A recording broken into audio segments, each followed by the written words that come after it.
Assalamualaikum warahmatullahi wabarakatuh. Salam bahagia untuk anak-anak Bapak dimanapun Anda berada. Semoga kesehatan, kesejahteraan, dan semangat belajar tetap selalu menyertai anak-anak Bapak. Pada kesempatan kali ini kita akan membahas pengaruh kemajuan ilmu pengetahuan dan teknologi terhadap Negara Kesatuan Republik Indonesia. Ilmu pengetahuan dan teknologi atau sering disebut IPTEK itu memiliki dua pengaruh terhadap Negara Kesatuan Republik Indonesia. Pengaruh pertama yaitu pengaruh positif untuk kemajuan IPTEK di negeri kita. Pengaruh kedua yaitu adalah pengaruh negatif terhadap IPTEK. Pengaruh positif kemajuan IPTEK pada aspek politik yaitu kemajuan IPTEK menjadi nilai-nilai seperti keterbukaan, kebebasan, demokrasi berpengaruh kuat terhadap pikiran maupun kemauan bangsa Indonesia. Dengan dilaksanakan nilai-nilai tersebut akan terjadi alat kontrol yang efektif dan efisien terhadap keberlangsungan suatu pemerintahan, sehingga pada akhirnya akan tercipta pemerintahan yang bersih, jujur, adil, dan aspiratif. Nah, pada saat ini di Indonesia makin banyak lahir partai-partai politik, lembaga swadaya masyarakat, dan organisasi lainnya yang akan mengontrol jalannya sistem pemerintahan. Hal tersebut berpengaruh pada perwujudan supremasi hukum, jaminan hak asasi manusia, demokratisasi, perlindungan lingkungan, dan sebagainya. Aspek positif yang kedua yaitu aspek ekonomi. Aspek ekonomi ini yang pertama, makin meningkatnya investasi asing atau penanaman modal asing di negeri kita.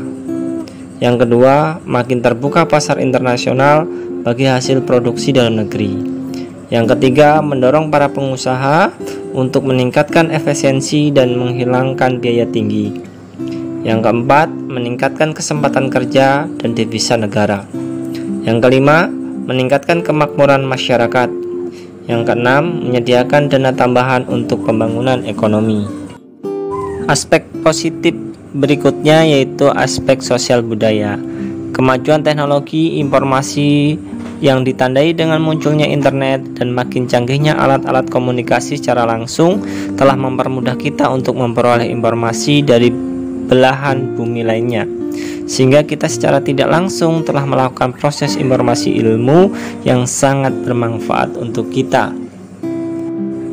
Selain itu juga, dengan adanya informasi tersebut kita bisa mencontoh atau belajar banyak dari tata nilai sosial budaya, cara hidup, pola pikir yang baik, maupun ilmu pengetahuan dan teknologi dari bangsa lain yang telah maju untuk kemajuan dan kesejahteraan kita.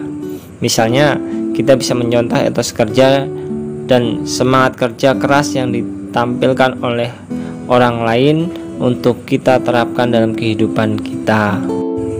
Pengaruh positif IPTEK dalam bidang hukum, pertahanan, dan keamanan yang dapat kita ambil diantaranya: pertama, makin menguatnya supremasi hukum, demokratisasi, dan tuntutan terhadap dilaksanakannya hak asasi manusia.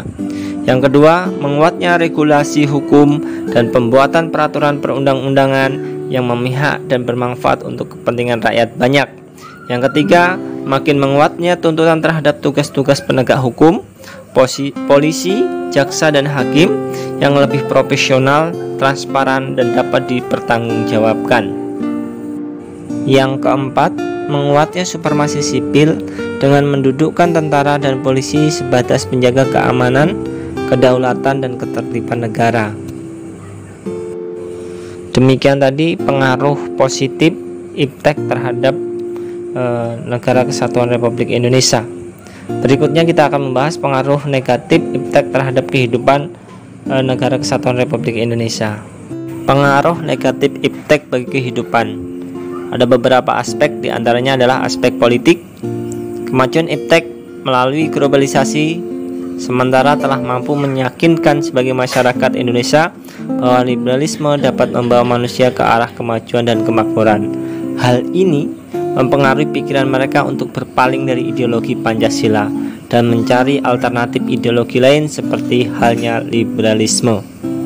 Nilai-nilai yang dibawa IPTEK seperti keterbukaan, kebebasan, dan demokratisasi tidak menutup kemungkinan akan disalahartikan oleh masyarakat Indonesia.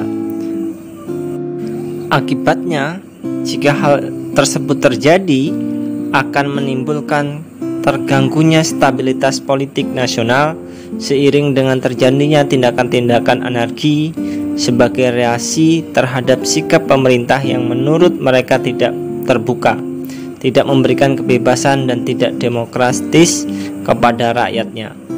Hal ini akan senantiasa terjadi jika antara rakyat dan pemerintah belum menemukan kesamaan dalam memahami nilai-nilai yang dibawa IPTEK tersebut.